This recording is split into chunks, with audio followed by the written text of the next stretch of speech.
All right, welcome everybody to an upper expert interview session. My name is Dave Cooper, and Jennifer will be joining us in just one moment as well.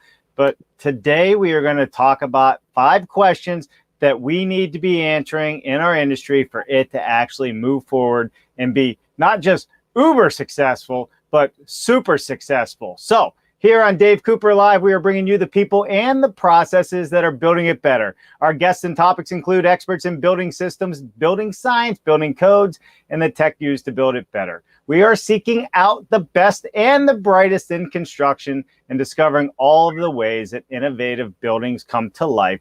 And today is going to be no different. So we look forward to you joining Jennifer and I having this discussion. Yes, we are in 2 separate locations on this road trip right now, but we will be back together very, very, very, very soon. And with that said, listen, everybody, we are live on LinkedIn, YouTube, Facebook, and Twitch. Because we're going to Twitch because that's where the young folks are. And by God, they're not coming to us, so we're going to them. So without further ado, let's get into it. Jennifer is in the fish tank. Let's bring Jennifer into the conversation. Hey, Jennifer. Hi there. Welcome as a guest on Expert Interview, Dave Cooper Live. Are you familiar with our show? I've seen it once or twice, and thank you for having me on.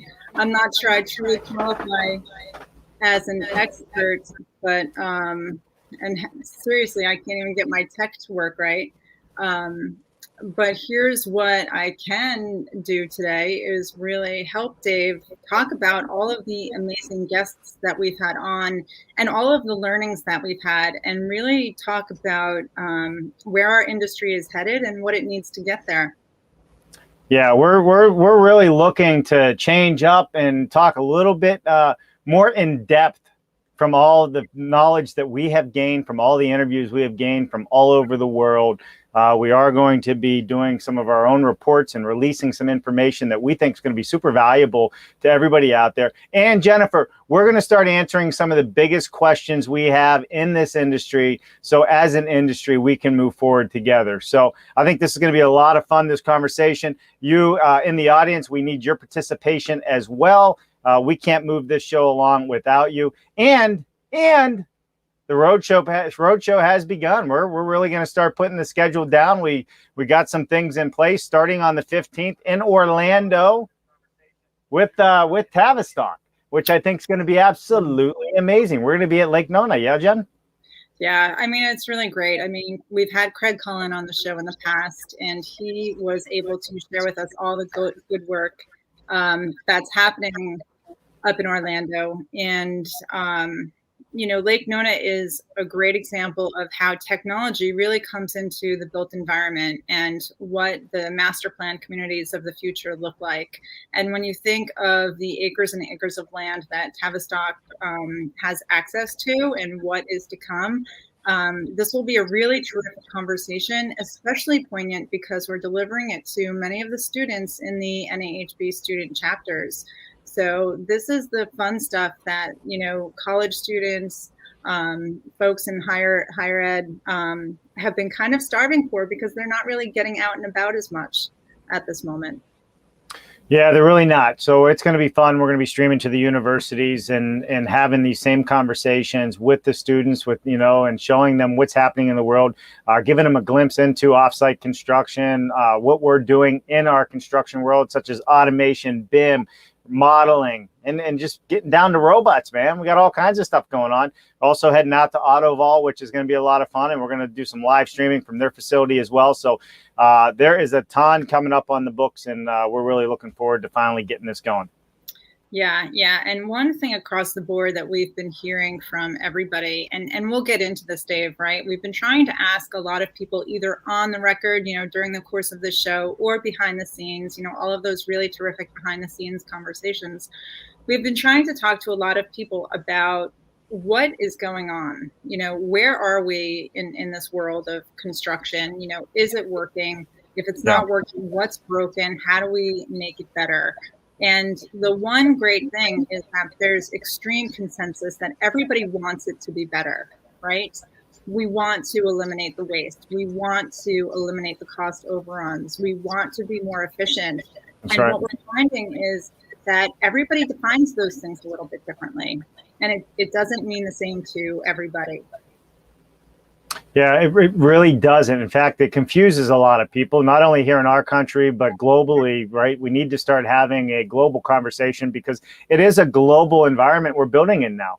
We have offsite manufacturers, modular, panelization coming from all over the world and building here in the United States. And we all call it a little bit something differently, or we spell it a little bit differently.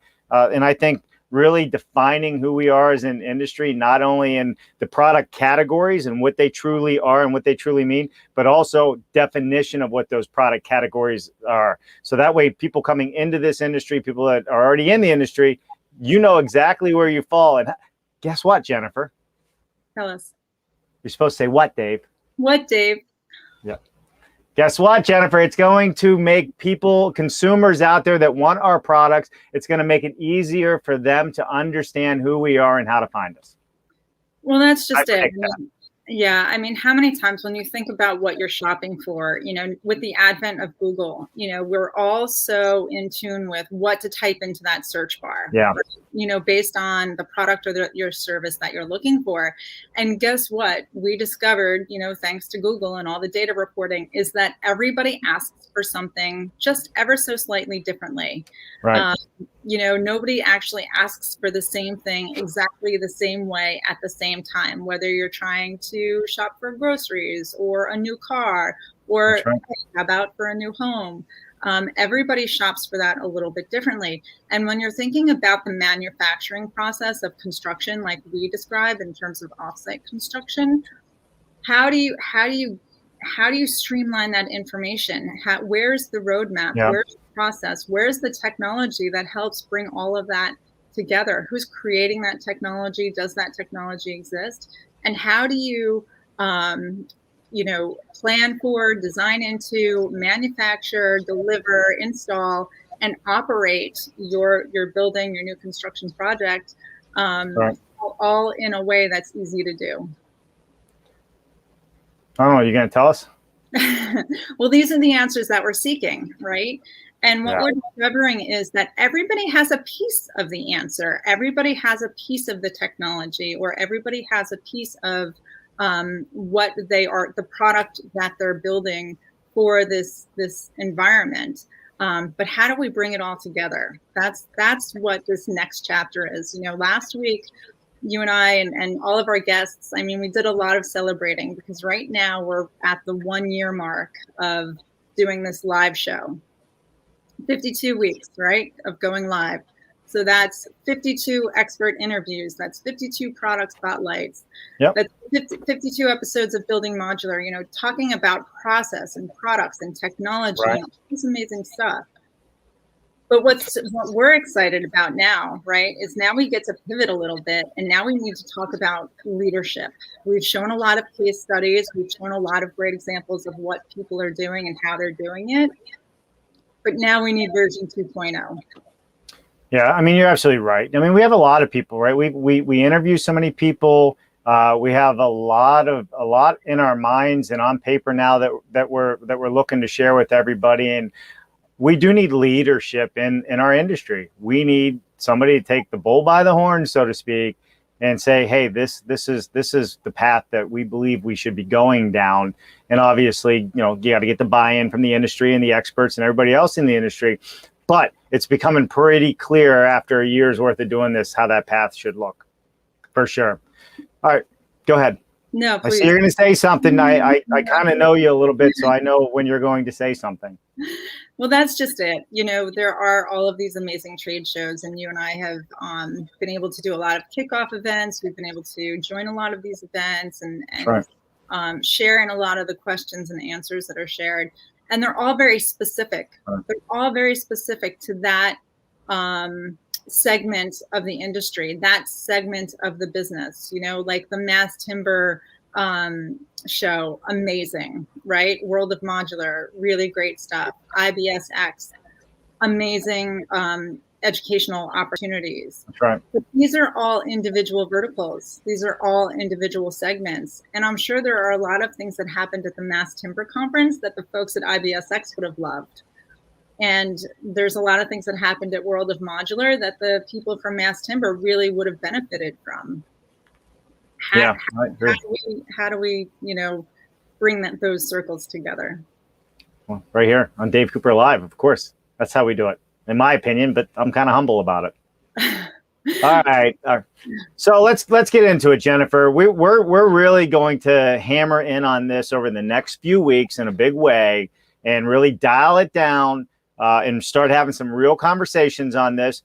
Folks, our interview process is not over. We have a big show coming up on Wednesday, and then we have big shows next week. But we are going to take some of these shows and actually have these types of conversations where with the audience, we want a little bit of participation to help them to grow where we're going. And we're going to start spewing the spaghetti that's up here to all of you out there. And I think that's the only way we're going to get going. Now it's time to have real conversation. We will not be having a show tomorrow, right, Jennifer? That's correct. So as we pivot and as we think about where we want to participate in this process and in these conversations, Building Modular was a terrific show. And thank you to all of you that have supported us and cheered us on with that show. And there's always the opportunity to go back and check out episodes on YouTube, YouTube / Cooper Live. They're all there, all 52 weeks. But what we're finding is that's just one piece of the pie. Now let's take it to the next level. That, we talked a lot about process, optimizing process.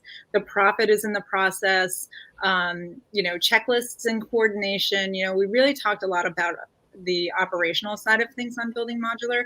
And now we want to take it one step further, because that is just one piece of this bigger ecosystem that we call. That's right. Well, and that's it too. And, it's unsustainable to be able to keep going 6 days a week. And we need to consistently and constantly try and do better with our content. This roadshow is going to take a lot of planning that we've been doing. We're looking to be live on locations, like Tavistock, Lake Nona, but we're also going to be doing other interviews and behind the scenes content for people and some private interview stuff. So this is going to be a super, super, fun experience for us to really be able to dive in deeper on some of these topics and really have these real conversations. I love it. I got to get back to the other banners here. I'm playing around too much. All right, Jennifer. So let's get into it then. Number one, first question that we are looking for as much information on from you out there. We have our own opinions on this as well, but we are going to continue having this conversation all month. How do we define the cost of offsite construction? We've heard from Jerry McCaughey. We've heard from folks from the Mass Timber, right? Element 5. They're beating out site builders on big projects with Mass Timber. We want to continue this conversation because we've had this conversation a lot, but we want to hear from you, the viewers out there as well. How do we define the cost of offsite construction? Jennifer, why don't you give your 2 cents on it?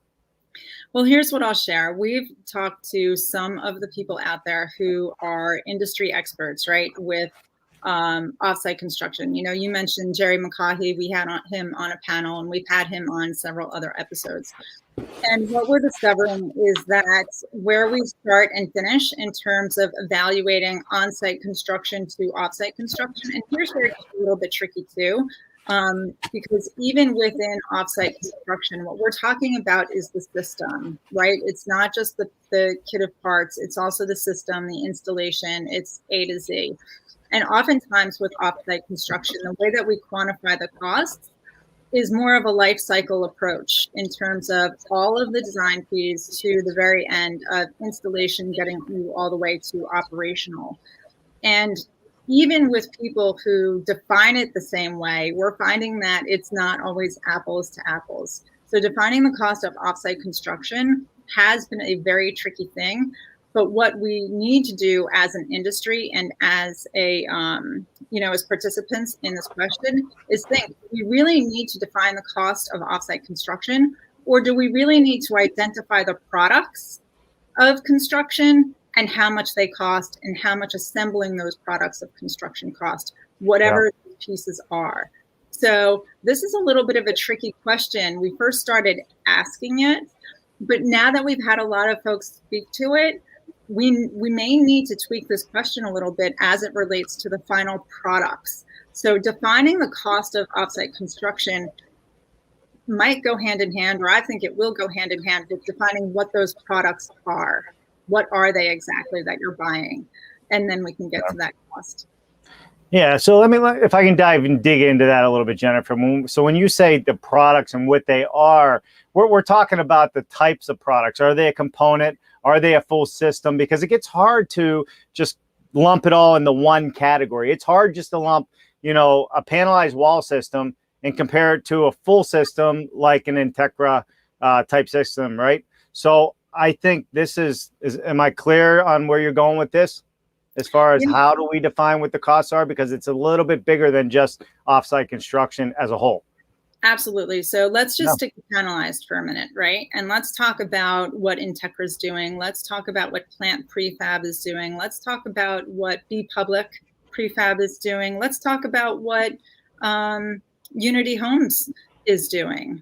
In the end, you can use all of these panelized systems to build something, but they're really not all the same. Right.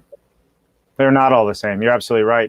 The builds are different. The time frames are different. The installations are different. There's a whole lot of different scenarios on the amount of work, installation, no installation, MEPs, no MEPs. There's so much that goes into this, but this is something we're taking a very hard look at, and we've started compiling the process and the information on this, Jennifer. And I think that helping the industry define some of these things is going to really help people that are interested in our way of building, interested in offsite, make the switch or come into the space, or at least be able to make an intelligent decision on whether offsite construction, whether it's components or a system, makes sense for them. Yeah? Absolutely. Absolutely. And even with that, with the panelized piece of it, it is tricky. Like, where does it start and where does it end? That's right. And people who will raise their hands, and I'm not saying this in a way that it's right or wrong. It's just that a lot of folks believe that they are in the business of offsite construction when maybe they're not. That's right. And then there's a lot of quote unquote offsite construction technically happening on site. So Dave, think about Howick and think about, right. these other, offsite fabricators that are actually building it on site, 3D printing, for example. Is that really offsite when it happens on site? Well, I think there's, first of all, thank you to Howick, who is a new sponsor for us. So big shout out to them. But is Howick offsite? No, Howick's is a component that facilitates offsite construction, right? With their printing of their metal studs, right, on site. You can do it on site, you can do it mobile, you can do it in a manufacturing facility. So when we talk about that, that's different. If you look at a 3D printer now, Jennifer, this could be a little bit different because those 3D printers will be on site, and within a matter of 48 hours, it can actually build all 6 walls. Now, does that mean they're all enclosed and finished? No, there's different levels of this. But I would look at 3D printing to be almost more of a system. But I don't really see that taken off yet for a few more years. It may, maybe it won't. Maybe in lower income areas where they can ship these and really just move them, and they can print a bunch of homes. But understanding and people saying, well, we're offsite construction because panelized is just the easiest way to do it. That's why I always go back to panelization. Because you just do the walls, but you got to buy your trusses somewhere else and windows somewhere else and floor, your floor joist somewhere else. That's a component to me. That is not a system. It's still offsite construction, but these definitions all need to be defined. Right. And I think, Dave, that's why, we went into this asking this question, and I still think it is a really good and valuable question. But I think it also has to do with the product that we're defining, or the product that we're actually trying to get the cost of. So this is where it gets hard, right? This is where it gets hard. And this is where, you and I are really trying to clarify this. And I don't want to get fixated on it for sure. But the more we understand the products out there that are available and what they do cost, then we can put these pieces together and really bring this industry to be a little bit more efficient, a little bit more streamlined. Love it. Love it. All right, let's get to question number 2. How do we define the value of offsite construction? How do we define the value of offsite construction, not the cost of offsite construction. We just were talking about what is the value, Jennifer? Like, are we talking like the value proposition? Like, what do you get out of it? What does the consumer get out of it? What is the perceived value versus the true value? I know you have an opinion on this. I have an opinion on it, but you're the guest. Go for it. So here's what I'm thinking here, with the value of offsite construction, it's like saying, what's the value of having a map? What's the value of having a GPS in your car? It's a roadmap, right? A lot of people got confused, even going back to our earlier days, Dave, building on your lot custom homes, really trying to help clients understand the value of offsite construction. You know where you're going to end before you begin. You bring all of the key stakeholders into the planning process much earlier on, the designers, the manufacturer, the site work that needs to happen. When you bring all of those stakeholders into the game earlier on, chances are you're going to have a project being built with much lower risk, right? Fewer cost overruns, fewer aha moments, fewer surprises, because you discovered all of those conflicts on paper and, with your manufacturer prior to actually starting construction. Right. And, again, going back to some of those other conversations, well, people can't make those decisions up front. People want the opportunity to make changes down the road. Absolutely. Absolutely. There are some people who offsite construction, it doesn't work for them, but there's a cost associated with that. Right. So, when you think about the value, it's lower risk, less waste, fewer inefficiencies, fewer cost overruns. You can't really quantify that in the end. You can, in the sense of, what was my contingency budget and how much of that did I spend? Sure, that's a great metric that somebody could walk away with. And oftentimes you don't hear too many people talking about that, at least publicly. But that's a very real number. Well, it is, but there's also the value of time. There's the value of how long you were on site, how many people you have on site. A lot of people do not take in the calculation of what it costs to have one individual on location every day. If you're out there and you're a developer or somebody that's in the investment of this side of it, do you know how much it costs to have one person on your job every single day? Let's just say it's a carpenter. Let's say it's a project manager. What is that daily value? You cut that daily value in half by using a systemized approach. Well, there's some value there that one is not taken into account, because a lot of times people aren't tying the people on the job to the job cost. They're on payroll, some of these people. So some of these things we got to really dive into and really touch on moving forward. So there's a whole nother value on that. I mean, there's a big value, especially if you're in the commercial side of this, heads on beds, hotels, hospitals, right? We talked about the perceived value of what happened with ModLogic and Access Construction. I've talked about it a million times. We won an award recently with them at Best of Show for World of Modular, right? That hospital, and I'm just using random numbers, these aren't exact numbers, but they had a contingency fund of like $1 million or whatever it was, and they spent 100,000 of it. Yeah, that's not, those aren't real numbers, but it was a huge number. I'm not going to share real numbers, but it was a huge number in that type of realm. That is money back in their pocket. Absolutely. And I mean, to your point, it's not even the money that was back in their pocket. They were so excited about that. And we had a really terrific opportunity to speak with the doctors and the executive committee who planned that project, from the hospital. Right. And what's interesting about that, yes, it was the money, don't get me wrong. But the fact was that during a pandemic, they were seeing clients much earlier than they had ever anticipated. They were able to expedite the process, get things done. The decisions were made up front. They were able to plan for materials needed. And I mean, this was an interesting thing too, because they had to match the existing building. So there were a lot of rules in place, in terms of the facade and the floor plan and everything else. They had to match the existing building. The brick had to match. They wanted it to look as seamless as possible.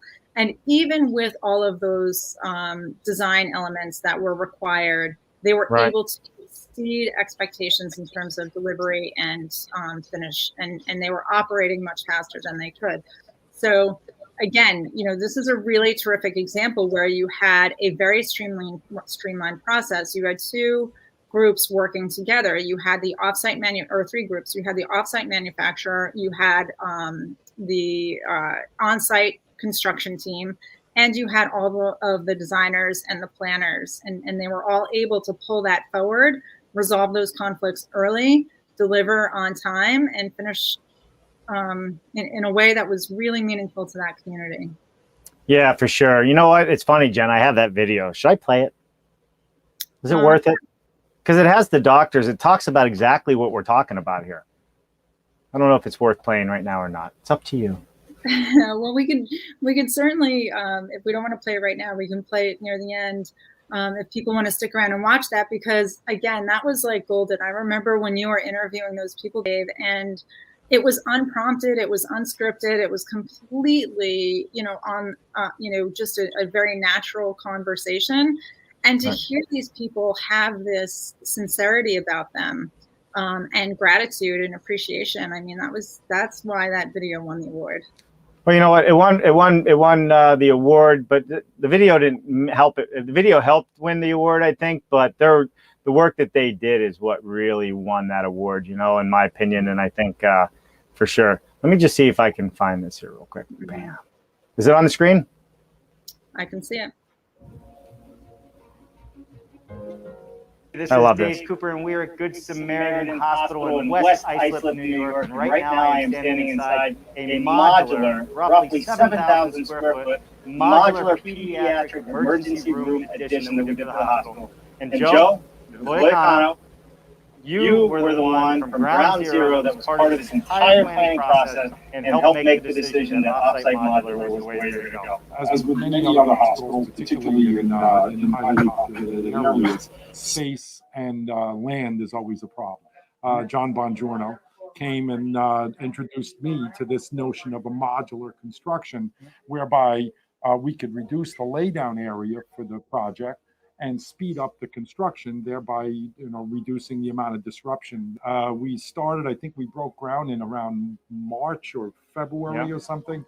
And here it is in June, and the building's up, and we're ready to see patients next week. We were able to construct the foundation and do all of the site work at the same time that you guys were building the building. Even more impressive than how fast we were able to finish the project by doing this kind of simultaneous construction was the fact that we got hit with a pandemic. Through the entire process, we didn't miss a beat. The COVID pandemic actually sped up this process. Right. And really pushed us as we saw a need to have dedicated space, private rooms for our patients. Right. And the fact that this was modular construction obviously was great, not only for us on campus here, but for the entire community, because there was a lot less disruption. This is really an eye-opener, how this can go. I mean, this thing came complete. You had the walls primed and the oxygen outlets in and the doors hung, and everything was taped shut. And it was really quite incredible. Even the pneumatic tubes were in for the pharmacy feeds, All you had to do was connect it. Everyone that walks into it and walks through is pretty amazed. If we didn't tell people it was modular, there's no way anybody would be able to tell.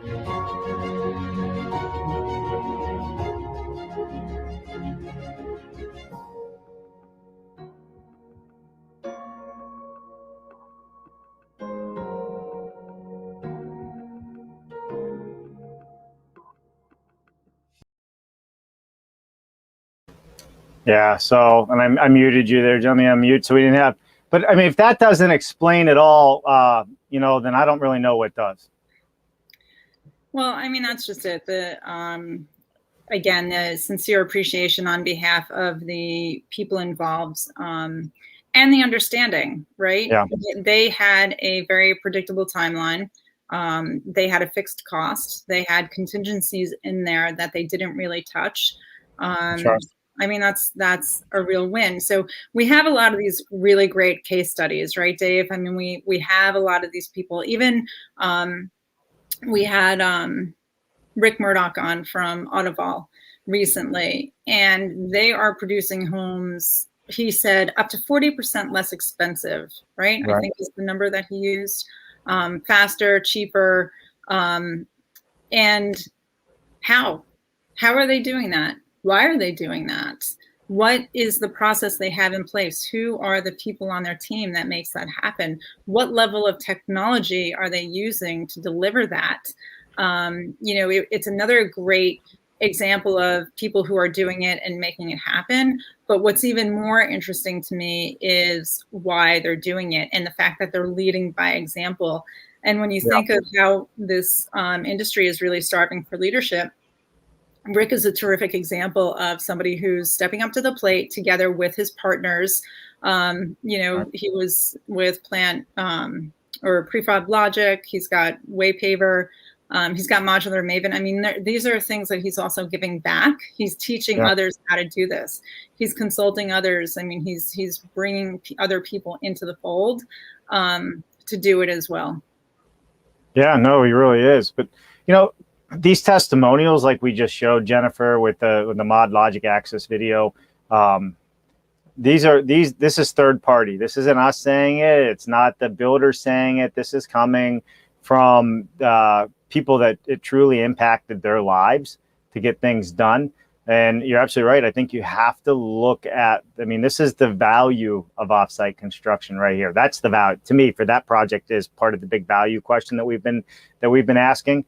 From time to seeing patients, quality of care, all that stuff. So absolutely. I love it. Let's say hi to Pedro. Hey, Pedro, our winner from the International Mass Timber Show. Hi, Dave and Jennifer. Can you tell if there are cons in modular constructions? In case of modular construction, the time from one project to other must be shorter or not exist. Correct. Jennifer, I can jump on this or you can jump on this. Yeah, go ahead, Dave. Put your spin on it first. Sure. So Pedro, really one of the biggest cons to modular is you just can't use it everywhere, right? There's just some areas you can't get under bridges or in tight spaces. So there are some cons to modular and there are some limitations to modular construction. And when I say limitation, we have shipping size, height size, coming down highways. So the limiting factor is you may not be able to get what you want down a highway and on site. The positive factor is you can do the majority of the building modular and then site build those limiting factors as well. So it doesn't eliminate you from having them. But for ceiling heights, things like this, there are some limiting factors. If you're in New England, you're not shipping anything that's more than a 10-foot ceiling anywhere, and it has to be pretty tight. But on average, 9 foot is the max that you're going to get for a ceiling height in New England. Other parts of the country are different. You get into the South where there's newer highways, less newer infrastructure, not the old 1900s infrastructure like in New England, then you can do more. So what are the cons of volumetric construction, modular? I think the biggest cons are just those. It's not for everywhere is the first con. And because you just can't get it everywhere as much as we like to think it's the one all be all. And I think the second con can be there are some limitations when designing. And you have to decide if those limitations are important or not important to you. Outside of that, modular and volumetric can pretty much do 90-95% of any site build, in my opinion. It's just a matter of how you go about it. So that's kind of your first case. Jen, you want to get your 2 cents on what you think the limitations are? Yeah, I think from a limitations perspective also in any type of construction, whether it's modular or whatever, traditional on-site, number one, there's a lot of unknown in the dirt, right? You don't know what you're dealing with on site. So some people might say that on-site construction is better because if they find a problem in the dirt, construction on the offsite construction hasn't started, they can, put that off. There's no risk. One of the many advantages of offsite construction, modular construction, is that you start construction offsite, in a controlled environment while you're working at the site, developing the land, right? So that because that happens in tandem, somebody might say, okay, if there's a huge hiccup on site, you're left with these, finished modules and now there's nowhere for them to go, right? Like we've bumped into that, Dave, where there's been tremendous hiccups and the modules are done and you have to keep them protected and make sure they don't get exposed to the weather. So How let me often does that happen? well, let me clarify some of what you're saying. So it's not, we've never been in a situation where the modules had to go back. We've been in situations where, you know, on coastal builds, island builds, you're digging, and especially New England, and all of a sudden you hit ledge. You thought that little stone was just a little stone, and it turned into be an entire granite mountain. You know, so you end up with time delays, having to get blasting permits. There's things like that that can delay. Now, good and bad to that. The good to it is, well, it's something that you can get past. It's just, it takes time, and that's the bad. And sometimes those modules could sit an extra month because it could take you a month just to get a blasting permit, right? And the last thing you want to do is let modules sit for too long. They're wrapped up in plastic, depending on the time of the year, you know, and it just takes more care and maintenance. So I think I just wanted to really clarify what that meant. So you didn't scare somebody and say, well, I'm not doing it because if that happens, I can't be out hundreds of thousands of dollars from modules. 100%. But here's the great part and the great news. Once that permit comes through, once those site issues are cleared up, those modules are finished, you get them on site, and you're done. Right?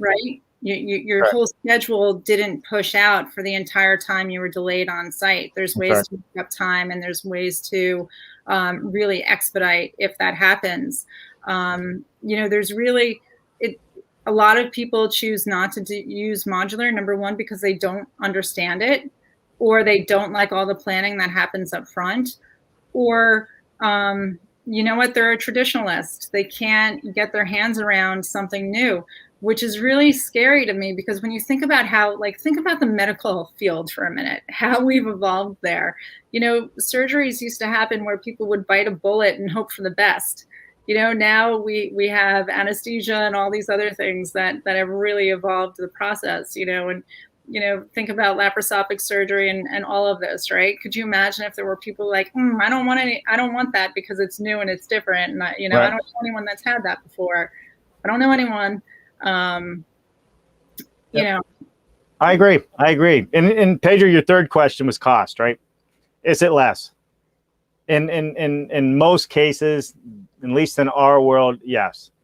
Depending on where you live, modular construction can be, you know, 5%, it could be 20%, depending on where you are, what the cost of living is. Typically in the West Coast, New England, where you're building at $200, $300, $400, $500, $800 a square feet in some areas, depending on the neighborhoods, modular can be a significant savings for somebody that lives in those areas.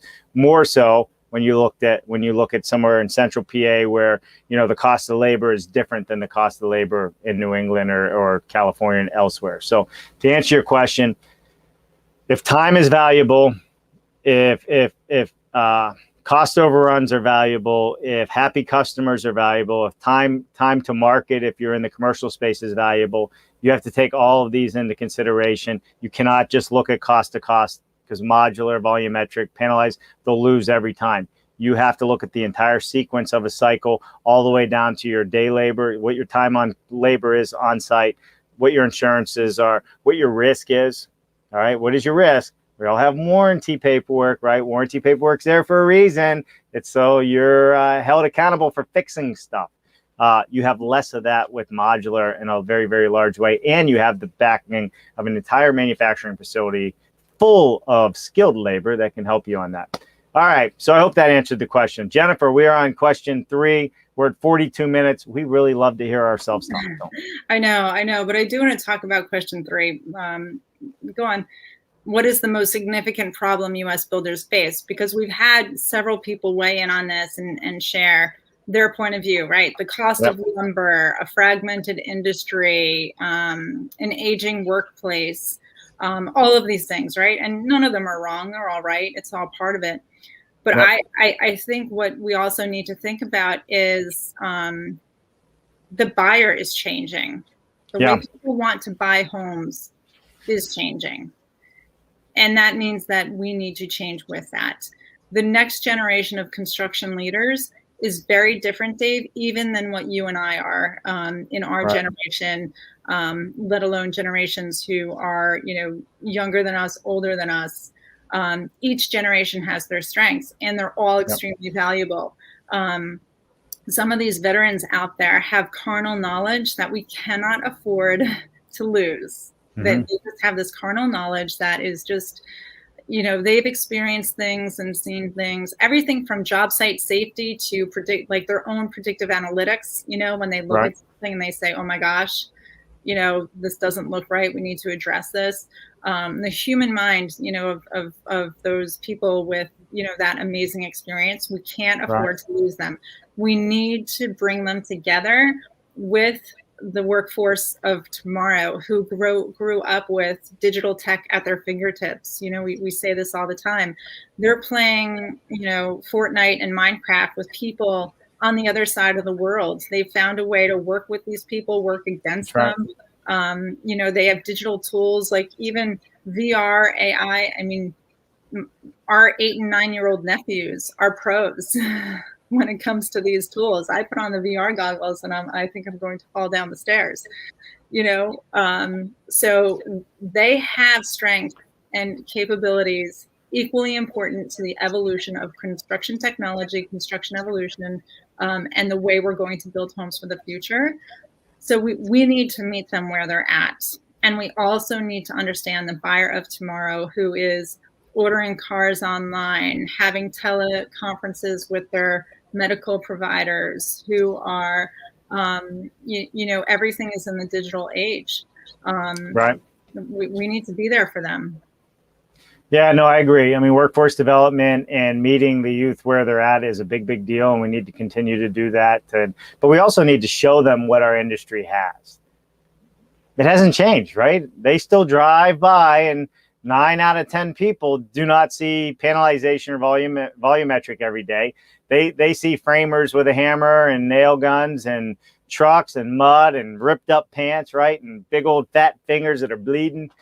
These are all signs, right, of the trades. And a lot of the younger people don't want that. Or they don't think they want it because they don't know how it's changing today and doing it differently. We still need all of that. That's super important. And those that are in it are very skilled in making a ton of money right now. Well, however, go ahead. Go ahead. No, go ahead. I said there are people out there. There are these, high school and college age people who also have identified and clearly articulate the need that still needs to happen. They still do want to and need to work with their hands, because if you think about it, if you're up on a roof and you are trying to make sure that you measured correctly and drew your plans correctly and all of that, when you're sitting at your desk and you're plotting that, right? When you're drawing that schematic, and then you have to take your own plans and get up on that scaffolding or get up on that roof and make sure it all puts together, you might think about that math a little bit differently, right? If you're the one who's actually in the field putting it together, so, this whole apprenticeship, this whole, learn by doing and then apply.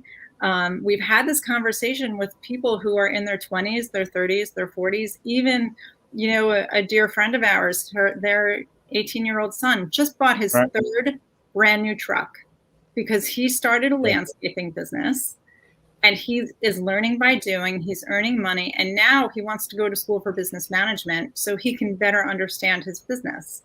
But the first thing he did was get out there and work. That's it. I even to this day, somebody telling me that there's no way to make money out there, I disagree. Grab a shovel if you live in New England and shovel your neighbor's snow. That's what I tell our kids, right? You want to make money? Go make it. It's out there. You just got to be able to. You just got to want to work for it and hustle for it.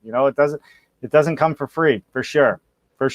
So I mean, all right. So lack of skilled labor, workforce development, cost of housing, cost of lumber. There's all kinds of problems that we're having and we're facing as builders in the United States today.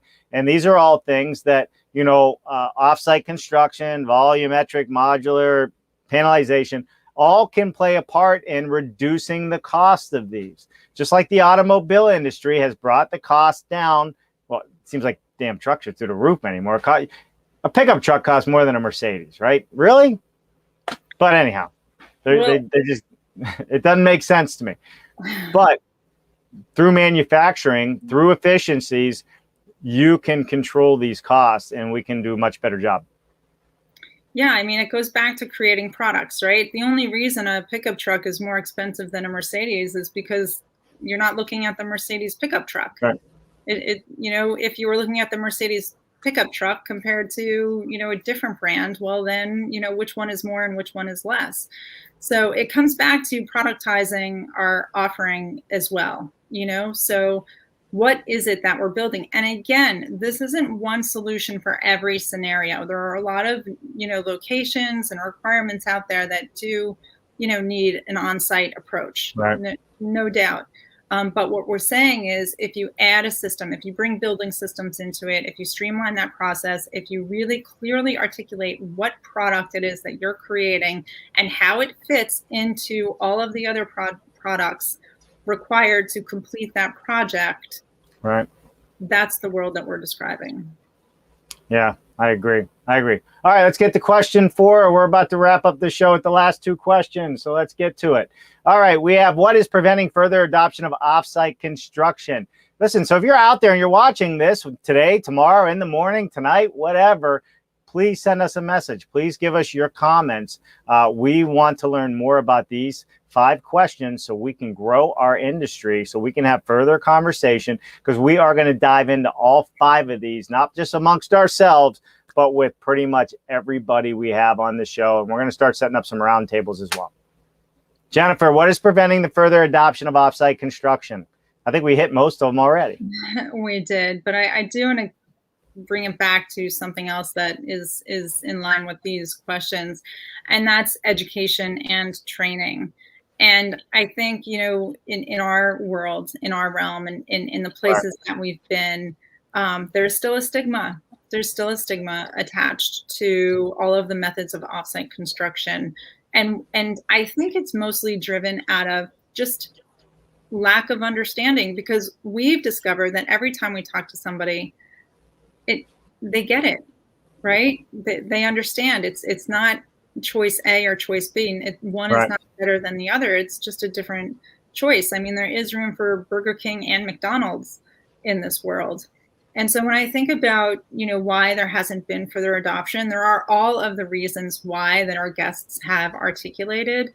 But I think it just becomes, a question of education and training, exposure to what it is, what it really means, how it's done, what it includes, what are the mindset shifts required to embrace this type of construction. I think it comes down to education and training that starts very early on. Yeah, no, I couldn't agree with you more on that. If everybody's paying attention, I am putting up the upcoming shows that are coming up as well. So I just want to point that out. So if you're looking at some of the banners, what is coming up in the next 2 weeks here for sure. All right, Jennifer, let me go back up here. So what is preventing further adoption of offsite construction? I think it's to summarize it as simply as I can, I think it's the lack of clarity from our industry so people can make a better decision on how to use this to enter the market. Period. That's it. We do not do a good job of defining ourselves, telling people what the true savings are. There's nowhere out there for somebody to really grab this information and talk to somebody and make a very, very clear decision, because as much as we like it and hate it, it all comes down to money, and nobody is switching until you can show them the money that it saves them, because there is time and headaches in learning how to do it. Yeah, and I mean, it goes back to like the earliest examples, and I'm not trying to be sarcastic or facetious, but I mean, there was a time where windows were built on the job site. Yeah. There was a time when that happened. And now if somebody were to do that, you would think they were like, why are you doing that? Anderson Windows was one of the first window companies, if not the first out there, I believe, to go to a manufacturing process and stop building them on site. Right. So this is just taking that one step further. It's taking all of these products that are available. I mean, think about how much waste is generated from a job site. Think about how much waste is generated in a remodel. We had somebody here this morning that I was meeting with, and she is having her kitchen remodeled. And the remodeler told her, I'll be there Monday. We're starting. Well, guess what? He didn't forget. He filed for the permit, and there's a holdup with the permit. And now she's on a standstill. And I said, wouldn't it be great if you could just order a brand new kitchen? Like, take that one out, and just slide in a new kitchen or a new bathroom. And she was like, wow, I never thought about that before. But I mean, why can't we? Think about all the hotels. All of those bathrooms are the same size. They all get remodeled all around the same time. Yeah, it makes sense. You're right. You're right. And the hotel industry has already started doing this. They've already started using bath pods in their new construction. But there's definitely a will. There's a way. We have a roadmap, so to speak, kind of laid out for this, and it's going to be fun bringing it to fruition and having these conversations live. So, I mean, I think there's a lot of ways to look at what's stopping the further adoption of this, but I think they're just very cut and clear because we don't do a good job saying who we are. It's that simple. Well, there and what the value prop is. 100%. You know, we're here to help reduce, you know, cost overruns, reduce the risk, reduce the waste, reduce the, you know, some of that confusion that happens. You know, some might call it chaos that happens, but really we think that this is the solution to do all of that. And again, we've been articulating case study after case study, showing all of the people and the players who are doing it. And now we just want to create some unity around what are the products, what are we talking about here, and how do we all work together to get to that next step. Yeah, I agree. All right, Jennifer, last question. Then we are saying sayonara. See you later. What is it? Hasta la vista, as Arnold Schwarzenegger would say. Can we bring the industry together? Can we bring the industry together? Go ahead. I think with further unity and people working together, you know, some might say, you know, through acquisitions or bolting together different businesses, that's the only way that's going to happen. And it's quite possible, but it's not, can we bring the industry together? It's just how. We have to do it. We have to all work together. Housing costs are out of control. Supply chain is unpredictable. Building materials, you know, are changing all of the time. We have a responsibility to the people who live in our buildings, to our planet. If we come together, we can address a lot of this, if not all of it, and bring it all together, I think, through the use of technology. What is the technology needed to bring us all together? Because I think we all want that. We want less risk, less chaos, less cash, you know, floating around. We want to build better products. We want to have a really terrific client experience. We want healthy homes. We want healthy buildings. We want buildings that can tell us what to do to make them better. Yes, 100%. We need to do this.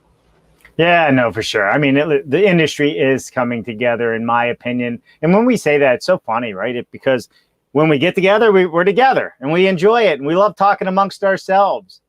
But we need to reach further out into the other parts of our industry. And I have no doubt that they will be just as forthcoming with information and collaboration and sharing thoughts and ideas, problems, issues, what their concerns are. It's just a matter of reaching them and getting the word out to everybody and really having a dialogue that works for all. Because, again, it comes down to the mighty dollar. And that's really where people need to get in their mind to see if this is a good business case for them. Absolutely. So yeah, like the banner says, I just want to call it out. April 12th, we have Amy Marks joining us, Queen of Prefab. She definitely has a strong point of view on this and has given conference after conference after conference. In fact, Advancing Prefab is coming up, which, you know, if you want to get a glimpse of what she has to share, she'll be joining us on Dave Cooper Live on April 12th. I've been looking forward to this one for a really, really long time. We have Julian Bowman on April 5th. No, 7th, right? April 7th, sorry. This is 6th. No, today's the 5th. Jeez, you got me all confused. Yeah, Wednesday, the 7th. The 7th. Wednesday. So what's really cool about this conversation, we're going to talk a little bit about the technology behind what he's doing and how he's trying to get more people into the offsite world, helping, others get into offsite. So that will be a really great show. And again, on April 15th, we plan on being up at Lake Nona Tavistock Development Company. If you're not familiar with Craig Cullen and the team and what they are doing from a technology standpoint, master plan communities, everything that goes into the future of how we want to live. This will be a really terrific conversation, especially if you're looking to inspire that next generation of construction leaders. 100%. Couldn't have said it better. So this week's going to be a great upcoming week, everybody. I know everybody is busy, long holiday weekend, right? Hope everybody had a wonderful, happy Easter weekend if you celebrate Easter or whatever you celebrate. I hope it was fun and enjoyable. Jennifer, so we have some big things coming up next week. There is no building modular tomorrow. Let's put it out there one more time. I am actually going away. I'll be in the woods in Pennsylvania, but you will see me on BS. You'll see me Wednesday. You'll see me on BS Friday and Coffee-ish with Dave Saturday morning. We'll see how that plans out, how that all plans out. Usually I have these big ambitions, but then again, Jen, we did go live 6 days a week for an entire year and didn't miss a single day. So are you telling us that you're taking time off, Dave? I'm definitely taking tomorrow off with you. Why don't you have the Jennifer show tomorrow? No, we need a break. We got some things happening. We're finally getting ready to hit the road in a hard way. We have a lot of great things set up. We're doing some things that people have not seen before. This is what it's all about, and we're going to continue doing that. So right now, as the shows go, we're looking at Monday, Wednesdays, and Fridays to continue. And then Tuesdays, Thursdays, and Saturdays will become more optional or special events, I should say. Special events. So, all right. That's it, everybody. Jennifer, you got anything else you want to say? Thanks, everyone, for joining us, and enjoy the rest of your day. That's it, everybody. So LinkedIn, YouTube, Facebook, and Twitch. Please hit that like and smash it one more time and share and subscribe to our YouTube channel. We really, really appreciate it. This is where you can get all the past, present, future live interviews, live on locations, live conversations. So if you missed it, it's all there for you right there on our YouTube channel, davecooper.live. Jennifer, thanks so much. Stay right there. I'll come back at the end of the outro. Bye, everybody.